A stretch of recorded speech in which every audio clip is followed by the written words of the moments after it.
Welcome back to the channel. I hope you all are having a great day. So today, guys, we're going to talk about what's going to be the $1 trillion question, right? What it's going to all boil down to. And that is Zen better than Hex, or is Hex still better than Zen? These comparisons seem to be made because these projects are so similar, right, in idea. But we're going to take it up. But as you can see by the title of the video, we've already concluded that Zen is better than Hex, and we're going to get into why that is. And then we're going to talk about but why Bitcoin MYK is better than Zen, right? So I think by the end of this video, you may or may not agree with me, but we welcome any comments to get aside your understanding of or help us understand you all, as well as hopefully we all are understandable to you all. So first, let's get into why we're saying Zen is better than Hex, right? Let's talk about it. What's happened the last week or so, right, is we've seen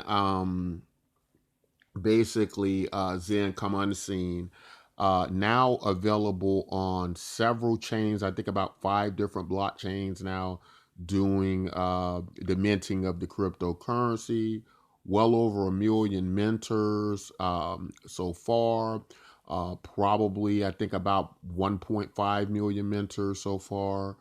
Uh, um, uh, and prices have I think performed kind of ideally like what we thought they would, with the 90% drop off and so on.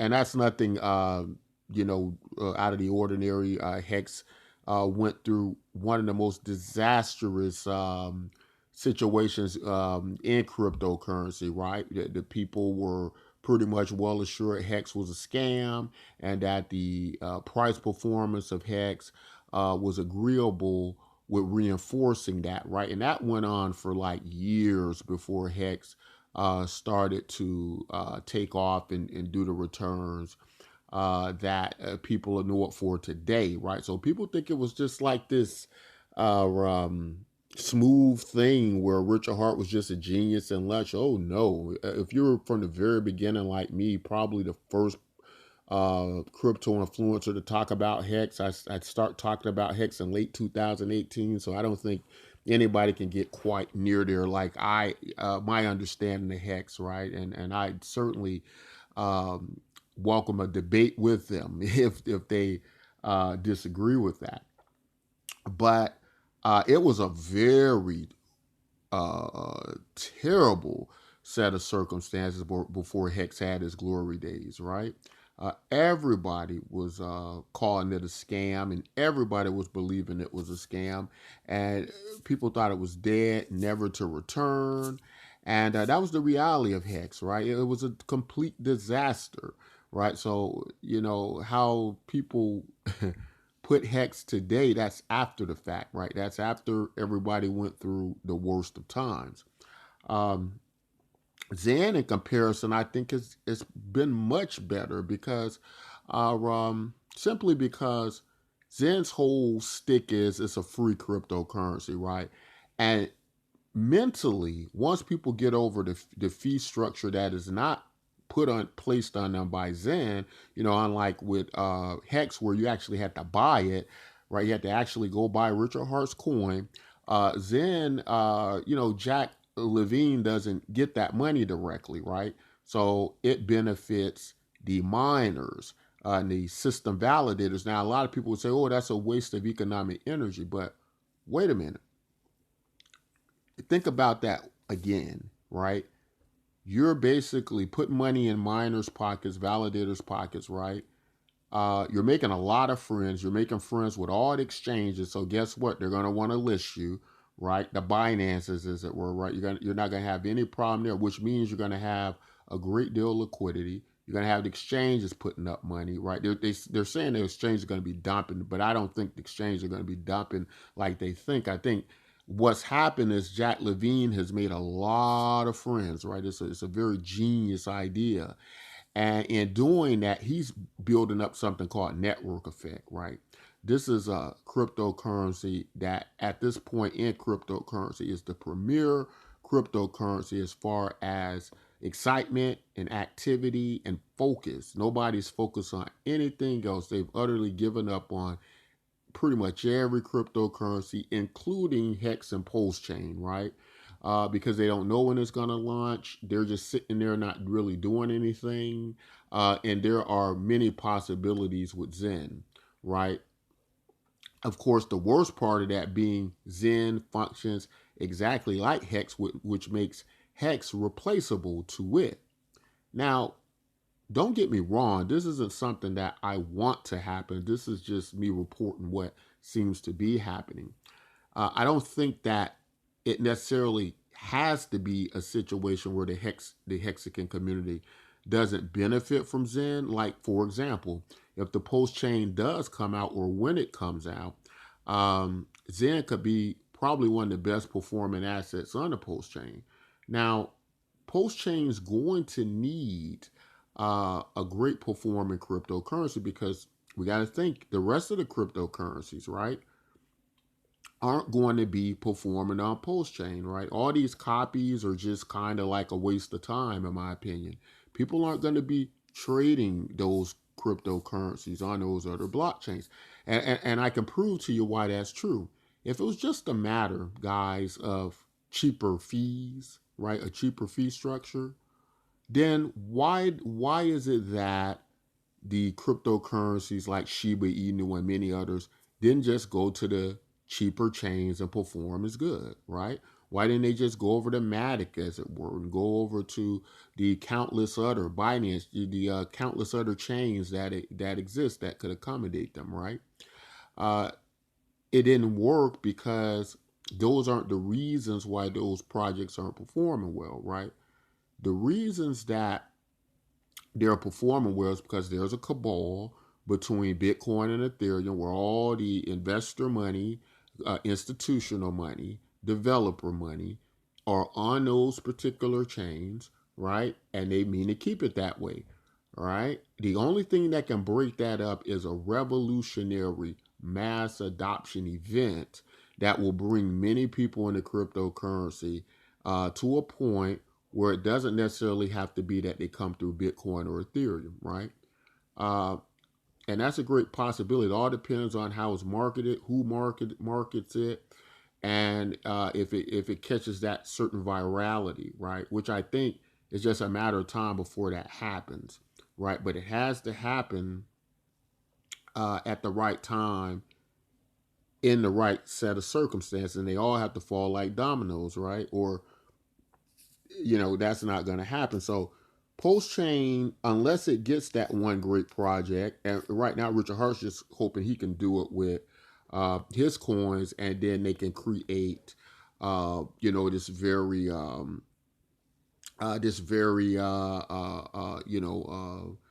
low fee structure where then everybody kind of jumps into Hex or jumps on the PostX, Dex or whatever. But if we're being realistic, guys, probably what's likely to happen is that the post chain, if we look at the low liquidity it has now amongst all the chains, it going off on its own, right? It could be a very low liquid market, right? It'd be a very low liquid market over there with not a lot of development teams or people going over there. So unless you have at least one project outside of Richard Hart's projects, I don't think you're gonna have the result that he's thinking, because if that were the case, I would think Hex performing good amongst the chains would have made more sense and done better with the 100,000 stakers with their money lot. That I would think the price performance and liquidity of Hex would be greater now in this set of circumstances, not worse. So I think what people are saying is, well, then it's because the fees are too high. But come on, like, there could have been a Hex launched on Matic that could have solved that problem if it were that simple, right? So my opinion is Richard Hart's just, drumming up more money, just raising more money because he's good at it. And that's what he did with the post and post-sex sacrifices, right?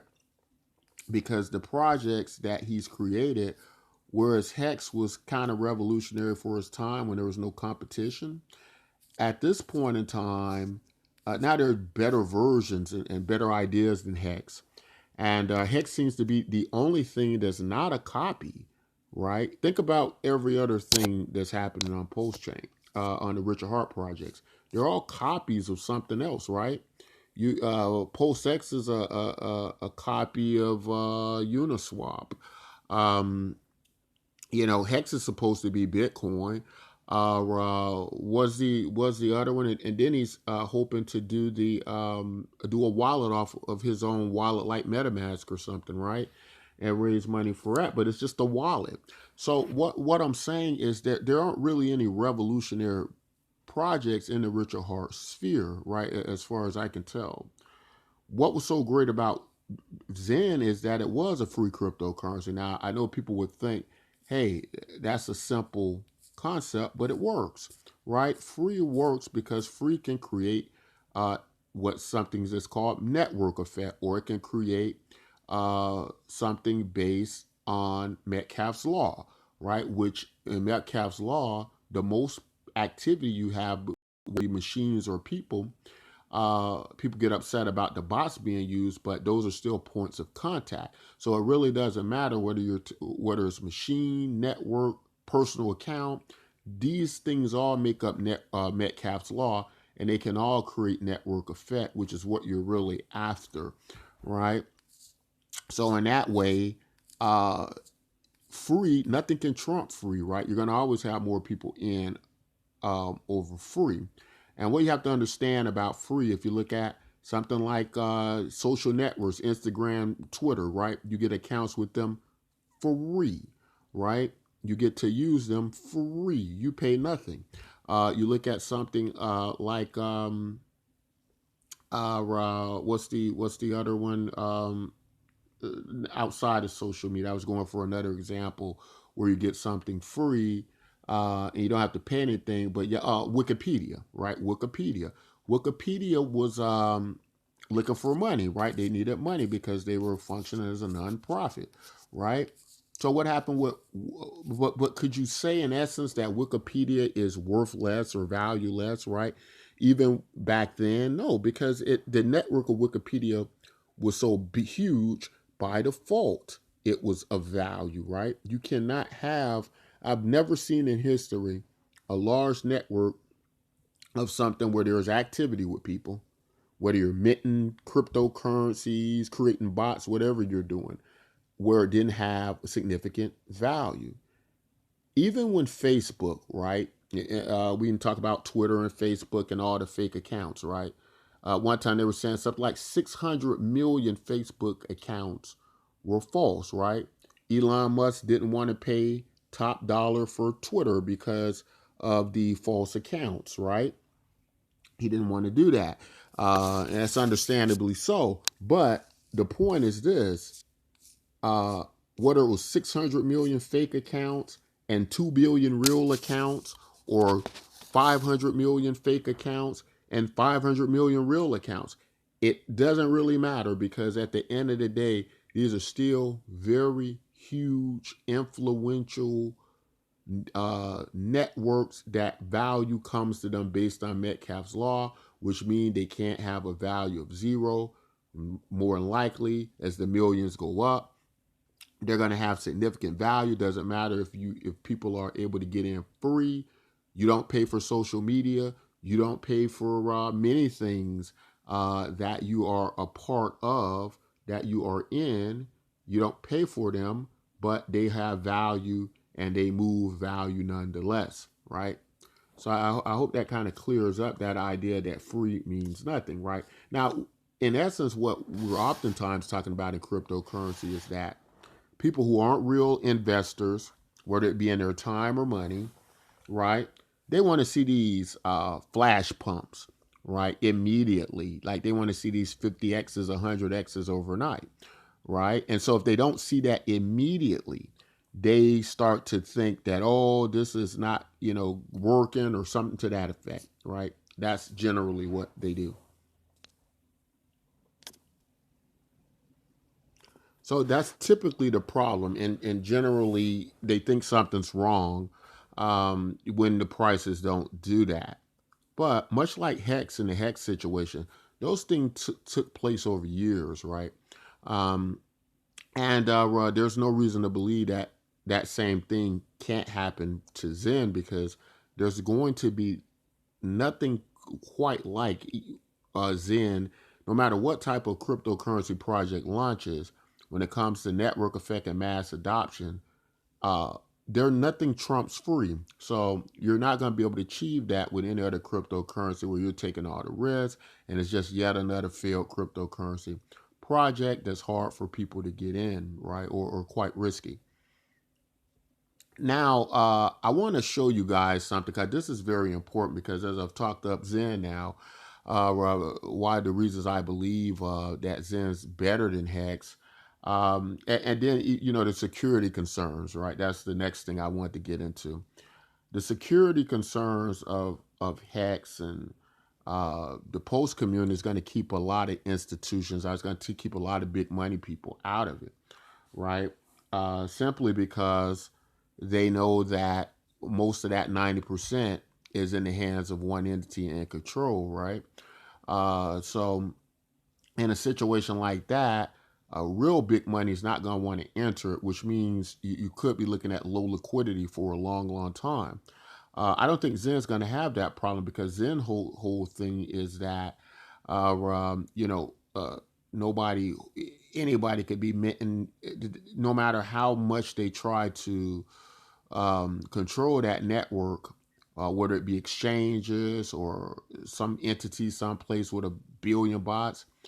No matter what happens with Zen, the ratio of community control to that level's gonna look better than Bitcoin, Ethereum, and most cryptocurrencies out there. It's still gonna look better than that, even if it's something like 60-40. It's still gonna look better and still be more decentralized in nature than other cryptocurrencies. I don't think people quite understand or get this. Even when you look at something like Bitcoin, 87% of the Bitcoin network is owned and controlled by only about 1%. You hear talk about entities like Grayscale, that just one entity that controls 2 to 3% of Bitcoin.